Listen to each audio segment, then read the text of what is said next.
Hey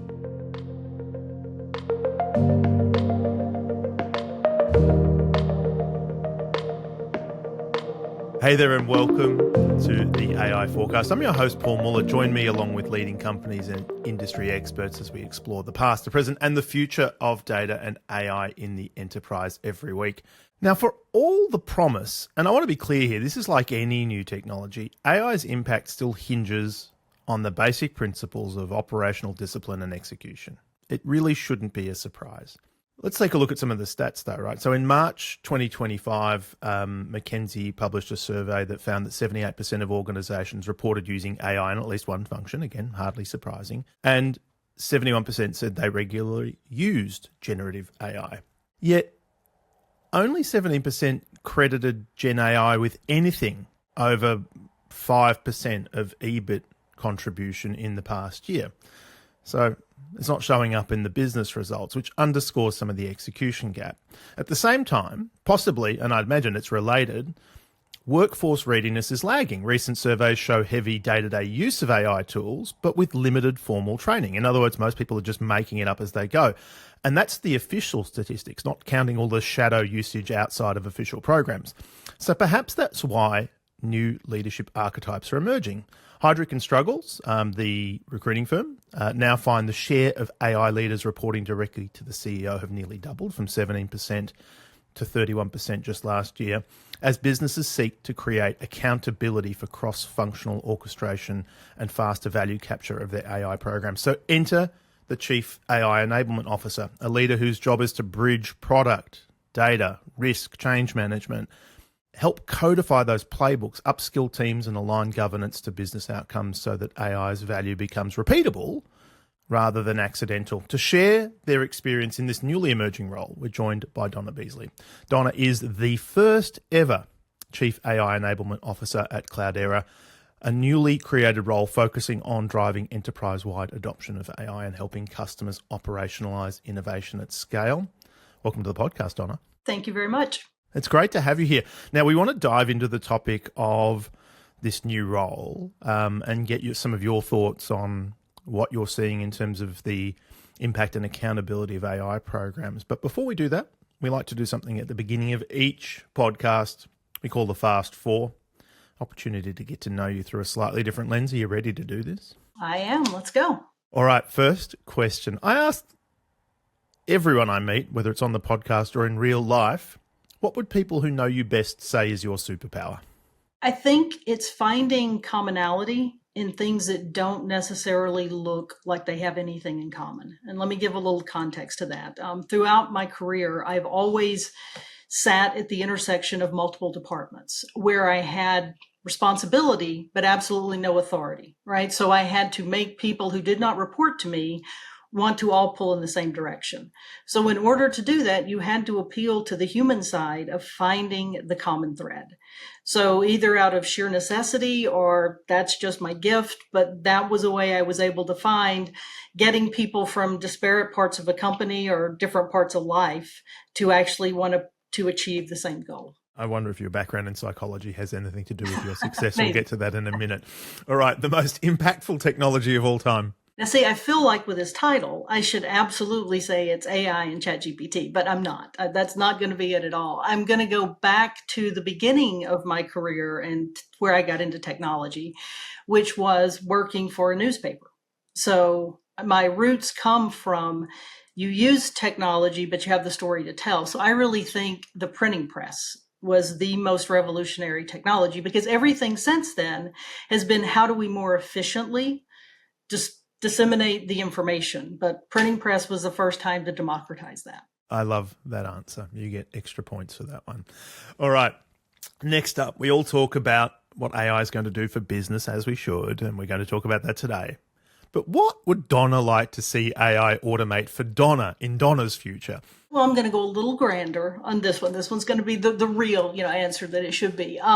Being a breast cancer survivor, I am most excited about the medical potential here.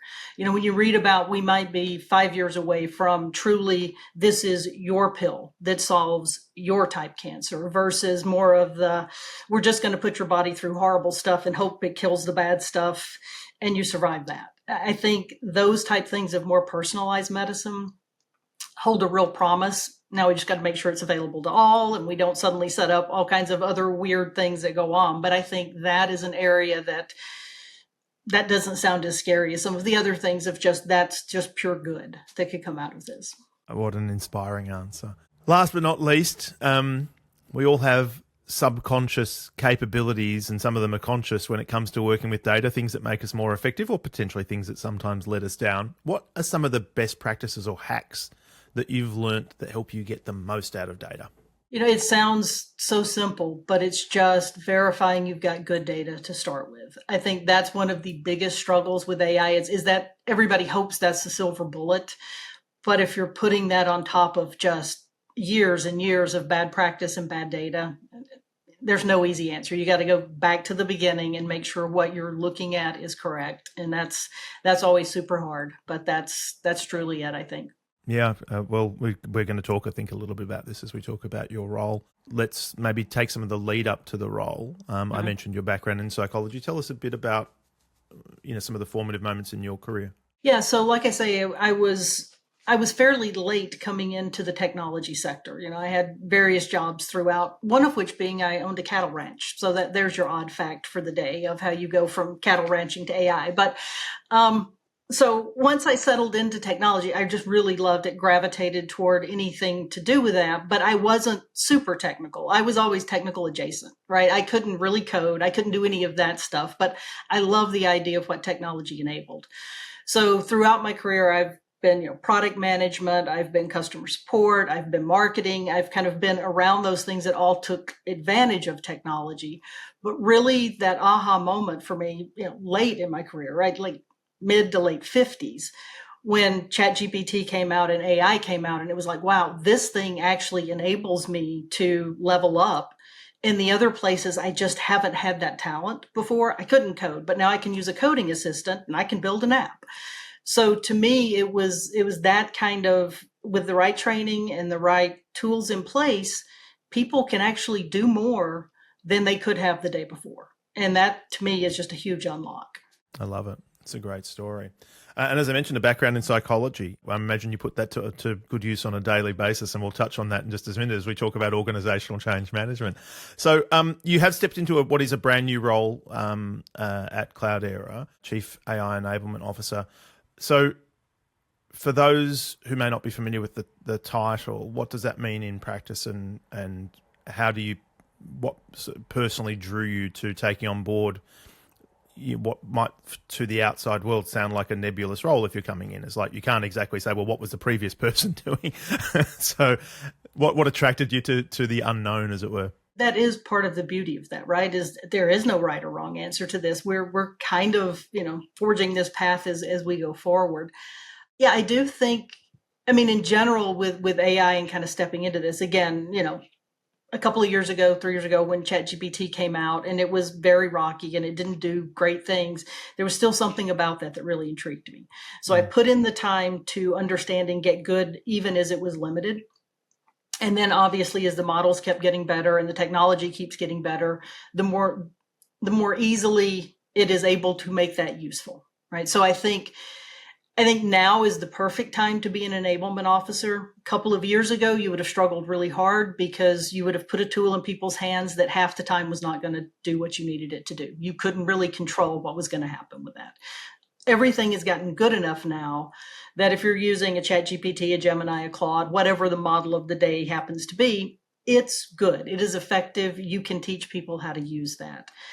But stepping into this role, you're right. There is no blueprint, but it was also how many people get a chance to reinvent the last chapter of their career when they're approaching 60.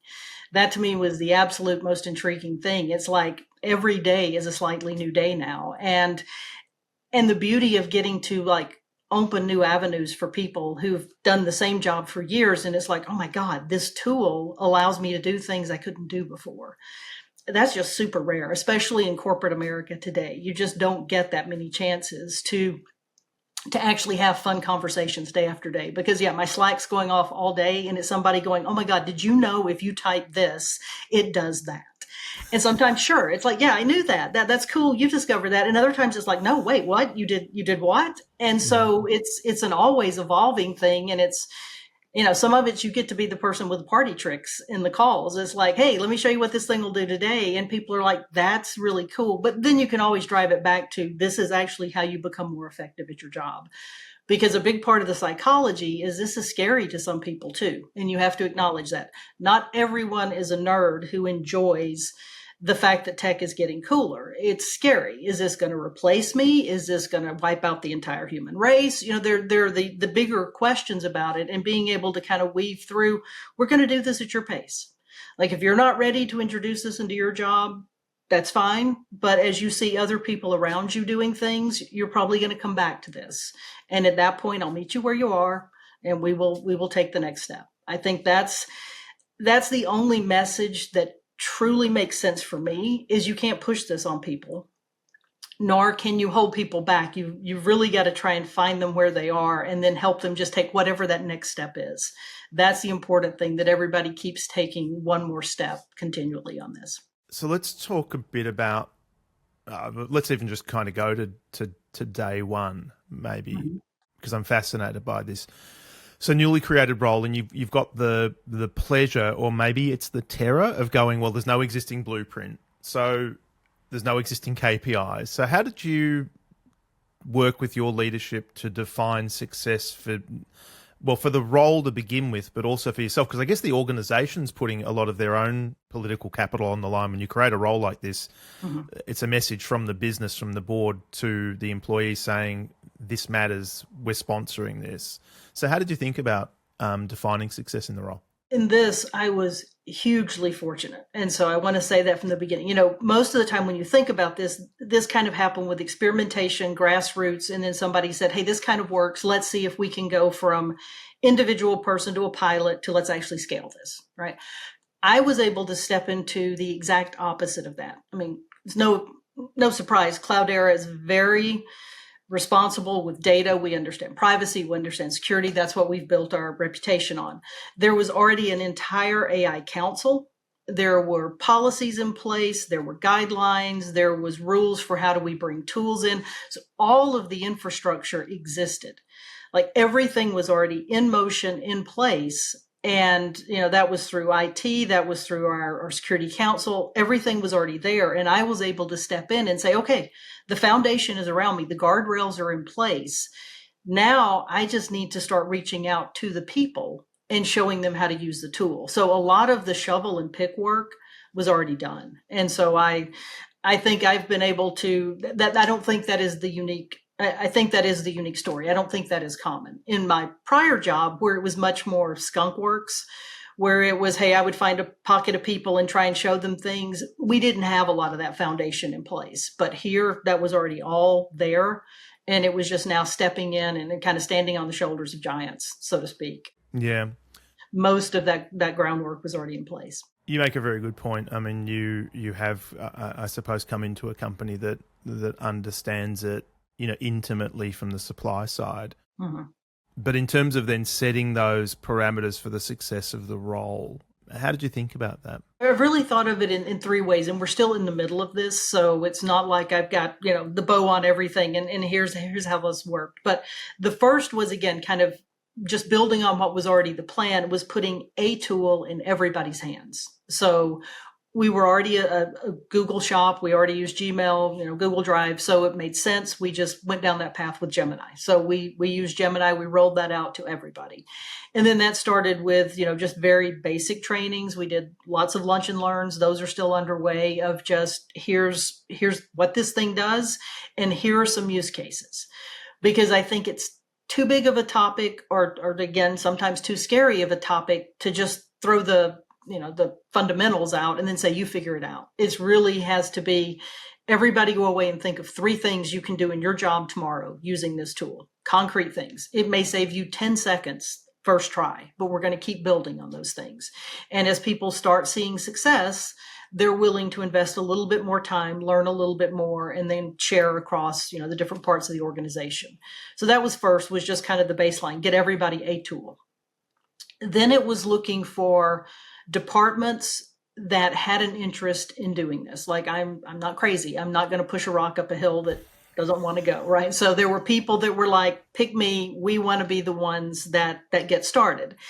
Here, our marketing team, our CMO was very adamant. We want to be the poster child, like do as much as you can with this team. And again, my last job that I left, I was the VP of marketing. So I already had a catalog of use cases of what I had done with a super small marketing team and how we had to use AI to get things done. So it was like, okay, here's some different things we can try. And her whole team, just lined up and said, show me how to do stuff. So we started seeing some of that. Then as soon as you had one department working well, another department. So I'm still kind of going through each of the different departments, trying to find the easiest things we can do that make a difference for them. And then the third path, which we haven't established yet, because I'm still working my way through number 2, is more advanced learning for the people who want to do it. Because I do think there's going to be a point where it's like, okay, people are using it every day, and we do have incredible stats. Like, we're at like 80% penetration right now of people daily using Gemini, right? So people are using it. But again, we're a tech company. That makes sense, right? People have come to this our world because that's already something that they gravitate to. But so that's working well. But then it's going to be kind of those deeper learning paths of, how do you go from being just a casual user to the real expert in doing those? And then inside our world, because we have, great engineering in kind of all pockets of the company, it's people now saying, I want to start building things. Not building things we're going to sell to customers, but building things we can start using internally that make our lives better. So that's a really cool kind of offshoot that I wasn't expecting day one. But I've had, like say, I've got a little champions group that really come forward and say, I just built this thing. Can we use it? And starting to see how we can roll that out. So those are kind of one was the baseline, just what is the sheer number of people I can get using it, different use cases and KPIs per department, and then kind of that learning path that lets people level up as they want to keep moving forward. To that end, I mean, obviously, I'm getting the sense here that efficiency, effectiveness, responsiveness is one of the major motivators for people. To your point, just give me an unlock for my calendar. Basically, give me minutes back, give me hours back if you can, which is tremendous. So obviously that is a measure of success. Are there other measures of success that you look to? Adoption was one you just talked about. How do you work out, especially in the early days, am I heading in the right direction? Have I moved the ball forward or not? And how are you thinking about evolving those measures over the next year or two? I think, ultimately when you start talking about any kind of metrics, it does at some point come down to ROI. So it will be at some point, do we see we are able to accomplish things that we could not? Now, I also think, and I want to, give huge credit to our CEO, Charles, who said in the announcement that this position was being created, no jobs are being replaced. Like, this is not a play to say we're going to reduce headcount because we're introducing technology. It was to be our best. Every person here needs to be able to punch above their weight. And the only way we can do that is to equip you with tools that allow you to use your full potential. So hearing that from the top, and that absolutely being the case, it's not that, oh, I'm training my replacement, so to speak. Like, I'm not actually going to show you what can be done with this tool because then you're going to get rid of me, right? We kind of took that off the table. So now it is more about, okay, let's really start thinking about, because in my world right now, ROI is what are things we can do today and tomorrow that we simply could not do yesterday because we weren't prepared to double the size of the company, right? So what are some of the things that we can do? Again, a couple of easy examples. We're a global company, but our website right now in English, most of our documentation in English. So how can we now take this and localize all of our content that says, okay, if we need to put this in 20 languages, is there a way we can do this now? We simply didn't have the bandwidth before. But is that something now we can look at? Is the technology good enough now that we can take the raw material, put it through AI, and then have something that's a little more appealing to the people in their local, in their languages and their locales. So those are the types of things those are kind of big ROI pictures. You can just look at what can we do today we couldn't do yesterday. Another example is we're using coding assistants throughout engineering. So there it's a little easier to benchmark. Like, are you able to put forth more code than you were yesterday with, less bugs, more features, able to hit the mark a little better? Those are things you can judge a little bit easier. But because there hasn't been a baseline, like how many emails could you answer in a day? Can you do more of those? Now, like nobody had those metrics. It's not as easy to say, we can show it's a 10% better for these 5 tasks. It's a little bit more anecdotal to begin with, but I think we are establishing those baselines as we go forward. Going back to that McKinsey study that said that everyone's using it, but only 17% were able to attribute with any confidence an impact on EBITDA, for example, on earnings. But I hadn't stopped to think that the reason's not because we're not getting the result. It's because most people, let's be honest, don't benchmark how many emails a day am I able to send. Right. Exactly. It would be a sad person who's counting them, although I am sure, knowing our audience, being very data-centric, there is someone who's probably done that.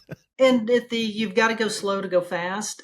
I know for people, if this was the first time, and for a lot of people, they told me that this was the first time I've really even sat with any of the LLMs. Like I just didn't play with those.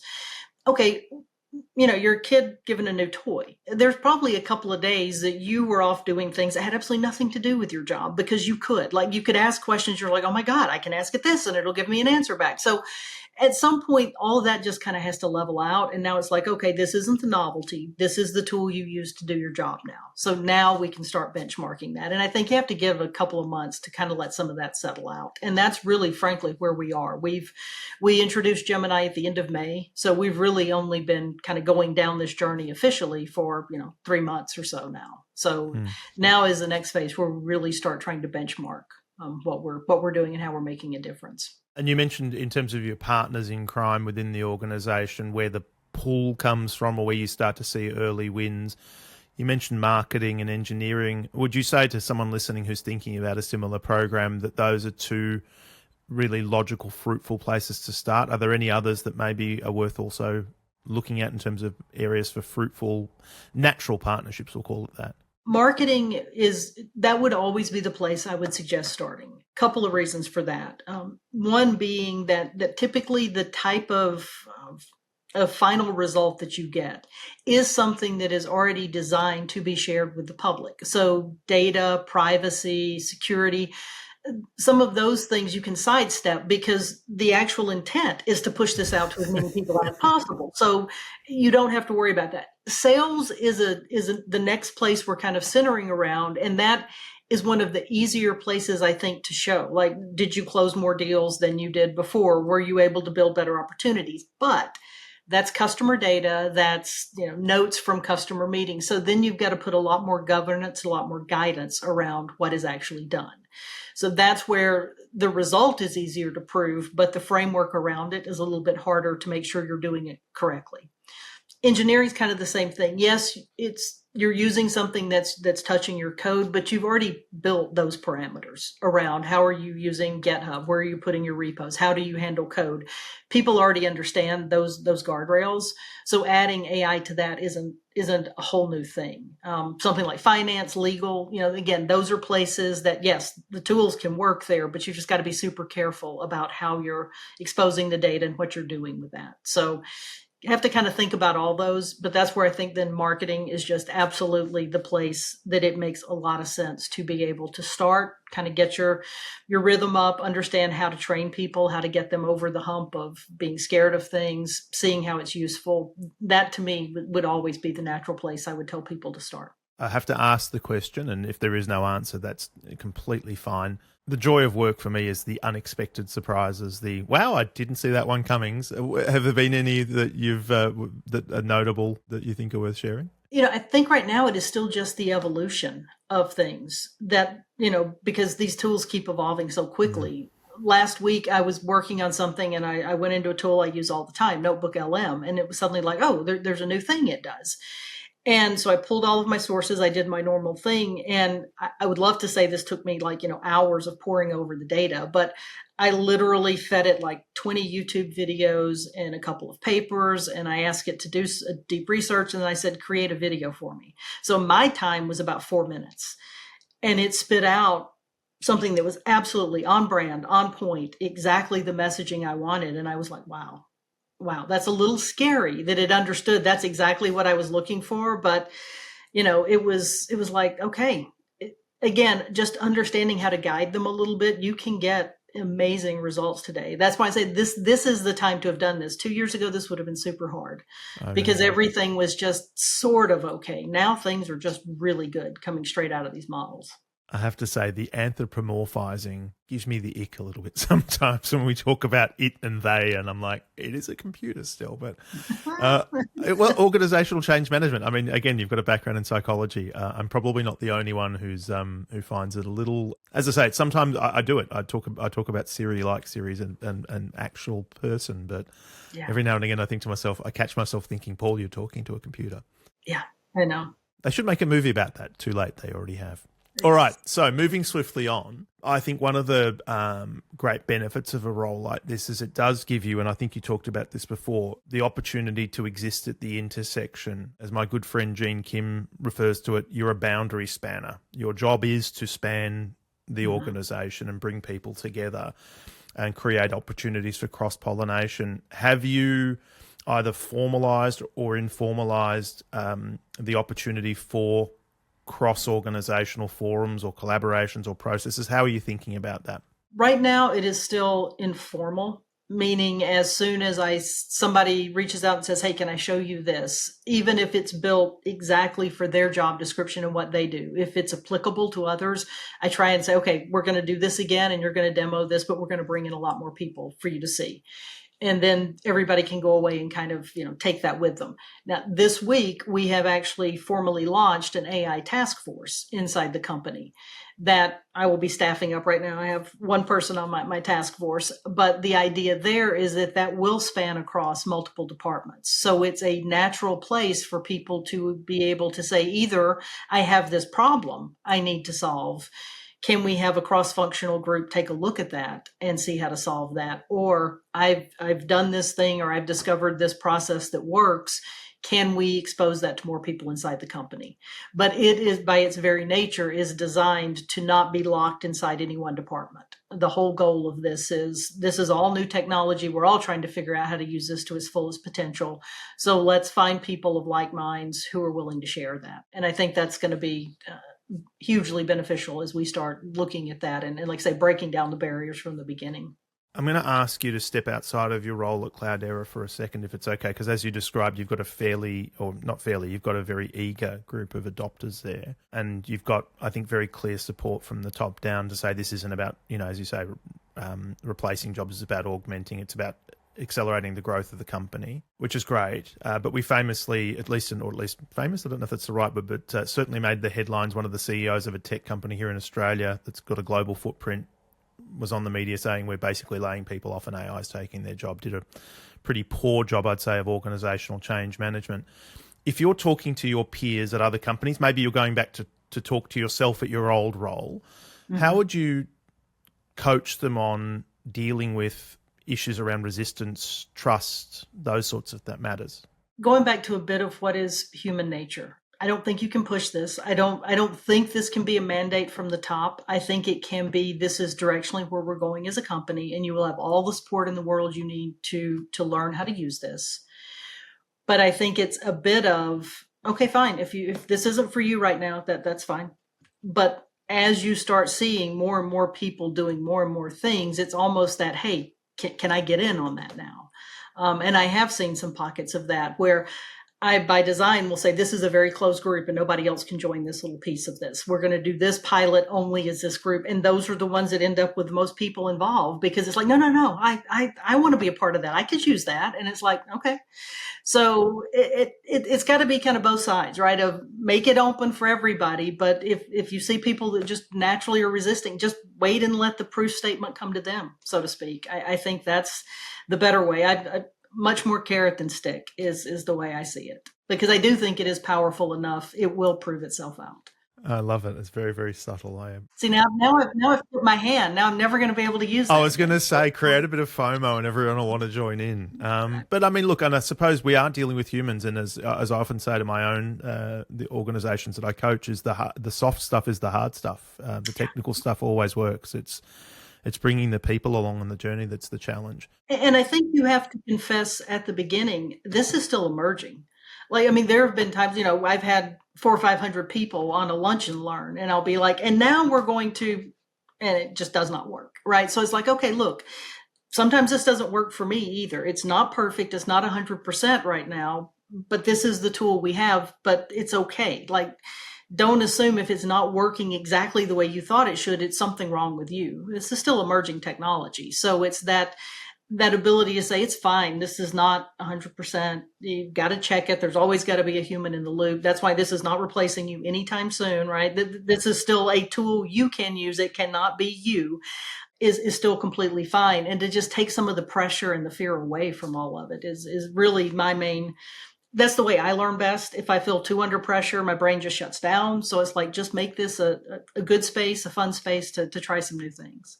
Speaking of expectations, one of my good friends from time past, Ahi Gewurtzman, was once given the title of Chief Innovation Officer, and he says it was one of the greatest curses he was ever given, because everybody assumed that meant he was responsible for the innovation, and people lost their sense of agency, or certainly some people did. What's one of the common, and so he had to break the idea that I'm here to set up a framework for innovation. I'm not here to do the innovation. So what's one of the common misconceptions about what it means to be to enable AI across an organization, and having your role? Are there any misconceptions that you'd like to share? I really haven't had too many here. Prior job, it was more of, oh, you know how to use AI, therefore I can dump all of the stuff I don't want to do on your doorstep. And because you say it's 100 times faster, you have time, right? So it's like, no, this is going to be the teach you to fish methodology, not I'm going to go catch your fish for you. But I like I say, I don't know. Here it just feels like everybody is so competent and so technical. Nobody wants to be handing that stuff off. They want to know how to be the expert themselves. So again, I feel super fortunate in this role that I can see in different industries and different companies, this could be a very, very different path. But so far, this has just been quite a ride. That's amazing. All right. Well, as we start to wrap up, what's from your perspective the most significant opportunity for someone in your role to reshape AI adoption and to impact, I guess, the organization more broadly? How do you have the most impact, do you think? I think it's being accessible, because I think once you've done the basic training, you've put the tool in everybody's hands, it's then now just allowing each person to kind of reach their potential at their own pace, but to know that you're available if they're stuck or if they need to bounce ideas off. And again, I'm only one person, so I'm not saying I can do all of that, but it's starting to put that team in place that says, it doesn't mean every day we come in regimented, we're going to make you take this next class, but it's more of, as you're evolving and getting, more sophisticated in your use, here's somebody who can help push you a little bit further along. I think right now that's where we are. In another year, in 2 years, probably not. I expect this will be baseline. Like, people are not going to get hired into companies like this if they do not know how to do these things. But this is still, while it's in its infancy, I think we have to treat it that way and really nurture kind of the curiosity people have at getting better at this before that just becomes the staple of how things work. Related question in terms of the future of it. What you opened up by saying that good data is critical.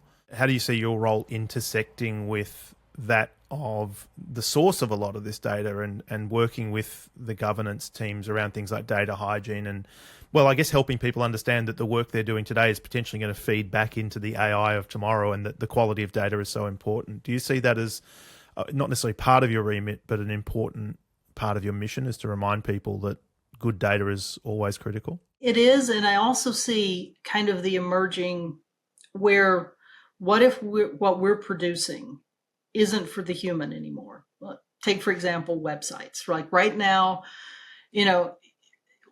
A lot of psychology goes into ads and what we put on, because we're trying to appeal to the human that says, oh, okay, well, yeah, both these shoes might be exactly the same, but they have a much cooler person showing me this one, so I'm gonna pick this shoe, right?